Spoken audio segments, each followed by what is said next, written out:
Que a graça e a paz maravilhosa do Senhor Jesus seja com você, com a sua casa, você que está aqui assistindo através do canal do YouTube, você que vai estar ouvindo através da programação da Rádio Mensagem da Cruz.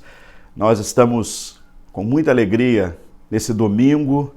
Hoje é um domingo especial, é um domingo onde o mundo, até mesmo de forma equivocada, mas pelo menos tira um tempo para lembrar daquele que é a razão da vida, daquele que tem todos os motivos da nossa vida para que possamos dedicar a Ele louvor, gratidão, glorificação, tempo e tudo mais que existe em nós. Como disse o salmista, tudo que há em mim, bendiga o Senhor.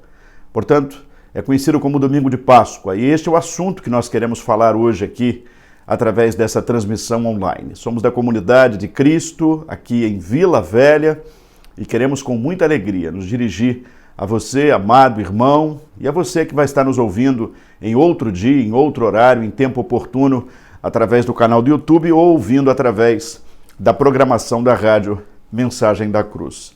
Como nós falamos, o nosso assunto é sobre a Páscoa. Para isso, nós vamos nos valer do Evangelho de Mateus, no seu capítulo 26.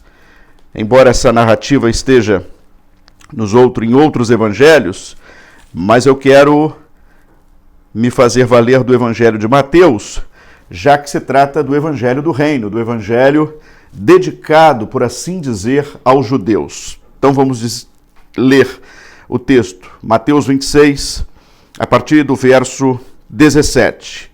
E no primeiro dia da festa dos pães asmos, chegaram os discípulos junto de Jesus, dizendo: Onde queres que façamos os preparativos para comeres a Páscoa? Ele disse: Ide à cidade a um certo homem e dizei-lhe: O mestre diz: O meu tempo está próximo. Em tua casa celebrarei a Páscoa com os meus discípulos. E os discípulos fizeram como Jesus lhes ordenara e prepararam a Páscoa. Chegada a tarde, assentou-se à mesa com os 12. E comendo eles, disse: Em verdade vos digo que um de vós há de me trair. E eles entristeceram-se muito, começaram cada um a dizer-lhe: Porventura, sou eu, Senhor? E ele respondendo disse: Aquele que mete comigo a mão no prato, esse é o que há de me trair. Em verdade, o Filho do Homem vai, como acerca dele está escrito, mas ai daquele homem por quem o Filho do Homem é traído. Bom seria para esse homem se não houvera nascido. Respondendo Judas, o que traía, disse: Porventura sou eu, mestre? Ele disse: Tu disseste. E quando comiam, Jesus tomou o pão e, abençoando, o partiu e deu aos seus discípulos e disse: Tomai e comei isto, pois é o meu corpo. Tomando o cálice e dando graças, deu-lhe dizendo: Bebei dele todos, porque isto é o meu sangue, o sangue do Novo Testamento, que é derramado por muitos para a remissão dos pecados. E digo-vos que desde agora não beberei deste fruto da vide até aquele dia em que beba de novo convosco no reino de meu Pai. E tendo cantado um hino, saíram para o Monte das Oliveiras. O texto nos mostra aqui a última Páscoa. A última Páscoa, e de forma equivocada foi ensinado, inclusive algumas traduções bíblicas traz esse ensino errôneo, de que também se tratava da primeira ceia. Primeiro, a ceia é um ato da igreja. Duas coisas são importantes nós esclarecermos aqui para aqueles que estão nos acompanhando, para aqueles que estão nos ouvindo. A primeira coisa é que cristão não comemora a Páscoa. A festa da Páscoa é uma festa judaica, é uma festa do Velho Testamento, estabelecida, instituída para o povo judeu relembrar anualmente a saída do Egito, momento em que eles saíram do Egito. Todas as coisas relacionadas a essa festa apontavam para a figura de Jesus, e é disso que nós vamos falar aqui. Agora, a comemoração, o dia da Páscoa, a comemoração da Páscoa, a palavra Páscoa significa passeche ou passagem, não cabe à igreja. A Santa Ceia do Senhor, que é outro tipo de manifestação, de festa, para a vida da igreja, exclusivamente para a vida da igreja, só foi celebrado depois da ressurreição de Cristo, depois que Cristo teve acesso à eternidade, aos céus, e a igreja, após o Pentecostes, então, passa, como diz o apóstolo Paulo, lá no capítulo 11 da primeira carta que ele escreveu à igreja de Corinto. Porque eu recebi do Senhor aquilo que também vos ensinei. E ele conta e narra, a princípio, parece que ele está fazendo referência a esse momento aqui, mas vale lembrar que a ceia é um ato especial para a igreja, para aqueles que, inclusive, Paulo, nessa mesma carta, vai dizer que devem ser aqueles que discernem o corpo e o sangue de Cristo. Portanto, naquele momento, no Velho Testamento, os discípulos não conheciam ainda o que era o corpo de Cristo, mesmo porque eles não eram corpo de Cristo ainda, já que o corpo de Cristo passaria a ser a igreja na terra. Naquele momento, Jesus estava de forma corpórea. Ele era 100% homem, 100% Deus. Portanto, o seu próprio corpo, que era aquele pão que ele partiu e dividiu entre os discípulos, era o seu próprio corpo. Era ele presente. Os discípulos ainda não eram como igreja. Quem eram os discípulos? Todos eles judeus. Todos eles, portanto, estavam naquele momento para a celebração daquilo que havia sido instituído lá em Êxodo, quando nós conhecemos a ordenança de Deus para Moisés, para que as gerações conhecessem aquilo que foi o grande livramento que Deus deu ao povo na saída do Egito. Trazer toda essa história do passado e colocar no presente e envolver com as doutrinas da igreja foi exatamente a artimanha do Império Romano, quando trouxe a religiosidade cristã para dentro do Império, e ao misturar tudo isso, até hoje, as pessoas, elas, de forma equivocada, elas estão, ainda que sem entender, muitas vezes, blasfemando contra o Senhor, negando a eficácia da sua morte, negando a eficácia do seu corpo partido na cruz e do seu sangue derramado. Tudo vira, portanto, apenas uma mera manifestação religiosa. E uma manifestação religiosa, ela tem seu valor cultural, mas não espiritual. As festas e toda a liturgia das festas judaicas tinham objetivos, sim, espirituais, mas eram festas dedicadas a comemorar a presença de um Deus cujo um povo, em meio a tantos outros povos, conhecia. Eu quero chamar a sua atenção para isso. A celebração da Santa Ceia, que nada tem a ver com a Páscoa, aquilo que nós fazemos, inclusive, algumas semanalmente, outras mensalmente, não há uma orientação de quando isso deve acontecer, mas a igreja sempre deve cear com o Senhor, principalmente sempre quando ela está em comunhão com o Senhor e tem todo o entendimento do que é o corpo e o sangue de Cristo.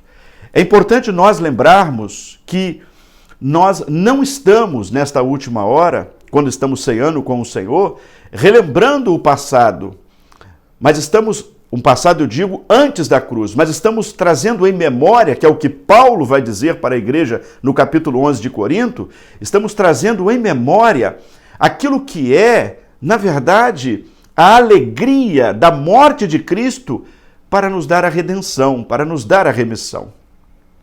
Portanto, a nossa mensagem hoje aqui para a sua vida, para o seu coração, para que você saiba que o significado da morte da cruz, o significado da morte de Jesus, não é para ser comemorado de forma histórica ou temporal, de quando em tempo, mas a morte de Jesus deve ser em memória, em todos os dias, em todos os momentos da nossa vida. Cristo morreu pelos nossos pecados. Cristo morreu para nos dar vida eterna. Cristo morreu para que nós pudéssemos ter acesso à eternidade. O Evangelho de Mateus narra aquilo que Jesus já tinha por estabelecido. É importante nós lembrarmos aqui que no momento em que Jesus orienta os discípulos, quando eles perguntam aonde iremos comemorar por aqueles dias, estava na época da comemoração da Páscoa judaica, aonde faremos? Jesus diz assim, já está tudo pronto. Vocês procurarão um homem, outro evangelista com mais detalhe narra que seria um homem andando pela cidade com um cântaro na cabeça, porque Jesus queria mostrar para eles que tudo já estava determinado. Tudo já estava determinado para acontecer. Sobretudo, o juízo que viria sobre os judeus. Sobretudo, o juízo que viria sobre Jerusalém, porque eles não conheceram o tempo da sua visitação. O primeiro juízo que ele aplaca é o juízo sobre a vida de Judas, aquele que vai traí-lo, aquele que vai trazer sobre ele a traição, aquele que vai trazer sobre ele a indicação de que ele era o Salvador e que os homens maus tirariam a sua vida porque a eles não interessariam o seu sacrifício. Não sabiam eles que o seu sacrifício é que daria a chance de uma vida eterna. O sacrifício de Jesus nos dá a chance de uma vida eterna. Nos dá a chance de nos redimirmos diante do Pai. Nos dá a chance de nos livrarmos de todo o mal. Nos dá a chance de nos livrarmos de tudo aquilo que não é agradável ao Pai. De tudo aquilo que nos afastou para distante do Pai, que é o pecado. Jesus, portanto, ao morrer, ressuscita ao terceiro dia e ao terceiro dia, ao vencer a morte, ao vencer o inferno, ele novamente faz com que o homem seja um vencedor. Até esse exato momento, o homem era um derrotado. O que os discípulos não sabiam é que eles eram derrotados. O que os discípulos não sabiam naquele momento é que se Jesus não morresse na cruz do Calvário, não haveria salvação. Por isso, nós vamos ver em ato contínuo aqui, que ele repreende a Pedro, avisa a Pedro, inclusive, porque Pedro, temendo a morte dele, talvez num ato humanista, diz assim: Senhor, não, tem misericórdia de ti, tu não podes ser assassinado, tu não podes morrer assim, e eu não deixarei. E Jesus repreende ele, dizendo o seguinte: para trás de mim, Satanás. Portanto, não era nem Pedro, mas era o diabo contrário ao projeto, contrário à vontade, porque ele sabia que ele seria esmagado, a cabeça da serpente seria esmagada. Nós louvamos a Deus por esse sacrifício. Nós não louvamos a Deus por esse sacrifício num dia, 2 dias. Nós louvamos a Deus todos os dias da nossa vida, porque esse sacrifício se revelou aos nossos corações. É por meio desse sacrifício que nos livramos do pecado. É por meio desse sacrifício que temos a consciência de uma vida eterna. É por meio desse sacrifício que sabemos que agora estamos diante do Pai. Agora, portanto, Jesus, ao repartir o seu corpo, ao repartir o seu sangue, ou seja, a vida que ele iria dar ao homem, por isso ele disse: eu sou o caminho, eu sou a verdade, eu sou a vida. A minha vida eu dou pela ovelha. Ele se entregou pela ovelha. Era o bom pastor. Era aquele que daria sua própria vida em resgate da ovelha, em resgate do pobre pecador. Hoje e todos os dias nós nos alegramos. E eu quero encerrar dizendo para você: é tempo de você se alegrar também. Os juízos que vieram sobre os judeus, os juízos que vieram sobre Jerusalém, foram juízos terríveis, sobretudo na vida daqueles que não aceitaram a Cristo como o seu Salvador, inclusive o próprio Judas. E Jesus vai dizer assim: melhor era não ter nascido, Judas. Melhor era não ter nascido. O sofrimento que há de vir sobre a terra, e nós já estamos vendo muitas coisas acontecendo, vai fazer com que muitos se arrependam de ter nascido. Mas eu quero dizer que hoje, nesse tempo presente, não da lei, mas da graça, Jesus está dizendo, batendo a porta do seu coração: arrependa-se. Arrependa-se e me aceite como seu único e suficiente Salvador, pois eu salvarei o seu coração, pois eu salvarei a sua vida, pois eu tirarei você do lodo do pecado, colocarei seus pés firmados numa rocha, escreverei o seu nome no meu livro, no livro da vida, para te dar uma vida eterna, para conceder a você uma vida eterna. Nada do que Jesus disse naqueles dias, humanamente falando, dentro da cabeça, inclusive dos seus próprios discípulos, apóstolos, que com ele estiveram pelo menos por 3 anos convivendo intimamente, nada daquilo poderia para eles ser uma realidade. Não poderiam eles imaginar todos os acontecimentos que vieram depois, todas as coisas que aconteceram em ato contínuo, nos dias que se seguiram. Inclusive, quando Jesus entra em Jerusalém e aplaca o juízo sobre a cidade de Jerusalém, nem Jerusalém poderia entender tudo aquilo que iria passar, tudo aquilo que iria acontecer. E por séculos e séculos e séculos, Israel, o povo, foi sofrendo, padecendo, tudo porque não ouviu a voz do seu Salvador. Nós queremos encerrar dizendo: talvez você não consiga imaginar as coisas que estão por vir. Talvez você não consiga imaginar as coisas que estão por acontecer. Talvez você ache que o mundo caminhará melhor, que as coisas melhorarão. E nós não queremos aqui sermos profetas de catástrofe. Não queremos aqui, em momento nenhum, colocarmos catástrofes, tristezas, derrotas, perdas, como sendo o alvo da nossa mensagem. Não, muito pelo contrário. Nós queremos dizer que é possível, em meio a catástrofes, perdas, lutas, batalhas, violência, corrupção, mentira, é possível ter uma vida de paz. É possível ter uma vida de alegria. É possível ter uma vida de esperança, porque essa é a nossa certeza. A certeza de que Cristo está conosco. A mensagem do Evangelho que arde no nosso coração, que esquenta, mas esquenta mesmo, estamos até suando, mas que esquenta o coração, porque esse Evangelho chegou até nós. Esse Evangelho que eu desejo que chegue também na sua casa, na sua vida, que transforme a sua vida, que mude o seu casamento, que mude a vida dos seus filhos, que mude a vida que você está levando, que faça você fazer uma introspecção, analisando os seus dia a dia, analisando o que você está fazendo, se vale a pena você continuar assim, distante de Cristo, sem louvá-lo, sem honrá-lo, de forma dúbia, achando que religiosamente é possível agradá-lo. Não é possível. Os judeus religiosamente não agradaram a ele.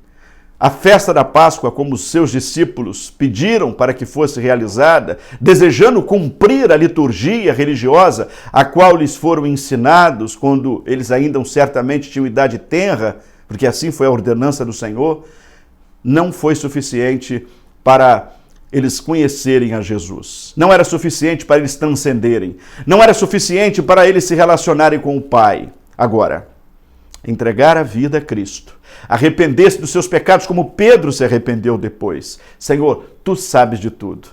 Tu sabes de todas as coisas. Ou seja, num ato de arrependimento de quem sabia que era um pobre pecador, frágil, falho e que precisava de Cristo. É assim que nós vamos alcançar a bênção da salvação. Nos arrependendo de viver uma vida imunda, uma vida mundana, uma vida dividida com as coisas deste mundo. Não por acaso, um país como o nosso, que gaba de ser um país majoritariamente cristão, vive as piores mazelas que o mundo já viu. Voltamos novamente a números alarmantes de assassinatos de criança, de mulheres, de idosos. Estamos vivendo um tempo de confinamento e homens brutais, cruéis, agora presos dentro de casa, com abstinência de toda sorte de pecado dentro de suas casas, são capazes de agredir, violentar e tirar a vida de inocentes como crianças. E esse é o país cristão que nós temos. São pessoas que se dizem ser cristãs, são pessoas que se dizem pertencentes a esta ou aquela igreja, mas que não são pertencentes a Jesus. Um pertencente a Jesus não coloca na sua boca bebida alcoólica, drogas. Um pertencente a Jesus não vive as noites, virando noites, como se fosse importante estas coisas para a sua vida, mais do que adorar a Deus, mais do que andar na presença de Deus. Aquele que vive para Jesus, aquele que deseja o céu e a eternidade na sua vida, não tem lugar para as coisas do mundo.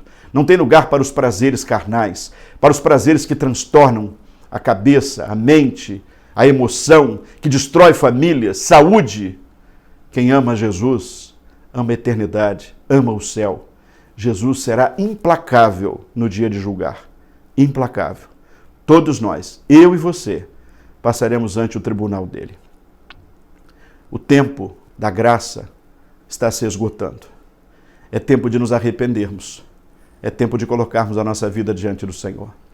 É tempo, de fato, de usufruirmos do seu pão, que é a sua carne, do seu sangue, do seu vinho, que é o seu sangue, para a remissão dos nossos pecados. Mas discernindo o corpo de Cristo, sabendo que o seu sacrifício foi árduo ao Pai, foi um preço muito alto e que não ficará impune. Um dia haverá uma vingança do Pai e nós devemos ser aqueles que estarão do lado do Pai, e quem nos coloca ao lado do Pai é o Senhor. Por isso ele disse, naquele dia eu separarei. Para a direita, aqueles que me aceitaram como seu único e suficiente Salvador. Para a esquerda, aqueles que me negaram, aqueles que me rejeitaram. Aceitar a Jesus não é simplesmente fazer um post na internet, não é colocar uma camisa estampada, uma figura na parede, ou o nome de Jesus escrito em qualquer outro lugar, no carro, na porta de casa. Aceitar a Jesus é dar frutos de arrependimento. É mostrar que verdadeiramente se entregou a Ele. É mostrar que verdadeiramente vive para Ele, que verdadeiramente agora a sua vida pertence a Ele. É de fato comer a sua carne e beber o seu sangue. É um ato simbólico. Comer a carne e beber do sangue é dizer, o sacrifício de Jesus é tudo que eu tenho. Portanto, é isso que fazemos todos os dias. Não comemoramos a Páscoa. Aquela foi a última Páscoa. Não há mais Páscoa. Não há mais comemoração de Páscoa. Tudo que existe agora é a memória do sacrifício do Cordeiro de Deus, do Cordeiro vivo que se entregou por nós. Que Deus nos abençoe. Desculpa suando, mas é a alegria do Evangelho. É a certeza pujante de que nós venceremos. Apesar de todas as lutas, dificuldades, esse momento difícil, de grandes perdas, nós venceremos em nome de Jesus. Em nome de Jesus nós herdaremos uma eternidade, pois ela está muito próxima de nós. E eu tenho dito, muitos já estão sendo chamados, muitos já estão indo para esta eternidade. Muitos, mas nem todos. Muitos, mas nem todos. Nem todos que estão morrendo estão indo para a eternidade ou herdarão a eternidade. Porque a Bíblia ensina que aqueles que dormem no Senhor, estes sim ressuscitarão para a glória do Senhor. Mas aqueles que morrem sem o Senhor não ressuscitarão para a glória do Senhor. É uma questão de escolha. Eu não sou obrigado. Você não é obrigado, não é obrigada. É um ato de amor, é uma mão estendida, é um ato de misericórdia, franqueado para todos nós. Ele se entregou. Deus amou o mundo que deu o seu Filho único, para que todo aquele que nele crê não pereça, mas tenha vida eterna. A ceia do Senhor, o momento em que nós ceiamos, os nossos dias, pois a ceia do Senhor não é simplesmente um ato simbólico, quando fazemos de quando em vez com um pão e um cálice de vinho, mas é para nós todos os dias a memória de um Deus que morreu por nós, mas que ressuscitou ao terceiro dia e agora nos trouxe e nos entregou a promessa de uma vida eterna. Que Deus nos abençoe. Eu quero orar por você e pela sua casa, pela sua família. Pai, em nome de Jesus, eu oro nesta hora, pedindo uma bênção especial para todos aqueles que estão nos acompanhando nesta hora, para todos aqueles que estão ouvindo, para todos aqueles, Senhor, que estão assistindo esta mensagem, que em nome de Jesus o Senhor estenda as tuas mãos, opere, derrame graça, poder, unção. Senhor, esse vírus terrível que tem trazido tantos prejuízos, que tem sido, Senhor, tão terrível para muitas famílias, nós oramos para que o Senhor possa conceder uma bênção. Que em meio ao caos que o mundo se encontra, Senhor, Tu possas fazer a paz reinar nos corações, dentro dos lares, livramentos, guardando, preservando, dando esperança, mantendo, Senhor, aqueles que já estão na Tua presença em comunhão plena e alcançando aqueles que ainda não, aqueles que estão distantes. Em nome de Jesus, Senhor, faz uma obra de salvação e de redenção. Nesses últimos dias, Senhor, salva aqueles que não se arrependeram, Senhor. De alguma forma faz com que eles se arrependam. Não importa qual a dor que eles terão que enfrentar, não importa qual o sofrimento que eles terão que viver, mas que através dos mesmos eles possam se entregar ao Senhor, eles possam entender que é tempo de se arrepender para alcançar uma vida eterna. Nós cremos nisso e por isso oramos em nome de Jesus. E a graça maravilhosa do Senhor Jesus, o amor de Deus, o bondoso Pai, consolo do Espírito Santo, seja com todos, desde agora e para sempre. Amém e amém. Que Deus abençoe a sua vida. Estamos sempre aqui aos domingos, no canal do YouTube. Somos da comunidade de Cristo aqui em Vila Velha, pastor Eliseu Viana, pastor Márcio Santos e eu, pastor Wallace. Estamos juntos com os nossos irmãos, com a nossa comunidade, não só de Vila Velha, mas irmãos em Aracruz, irmãos na Bahia, irmãos que sempre estão conosco nesta mesma comunhão. Que Deus abençoe a sua vida e que você continue firme, dedicando os seus dias a Cristo Jesus. Desliga um pouco o jornal, deixa um pouco as redes sociais, as muitas notícias, as muitas informações, para que você reserve um tempo para buscar o Senhor, para que você reserve um tempo para buscar a face de Deus, para conversar com Ele. Ele quer ouvir você. Acredite, Ele é vivo, presente, Ele quer te ouvir e Ele quer falar ao seu coração. Que Deus te abençoe poderosamente.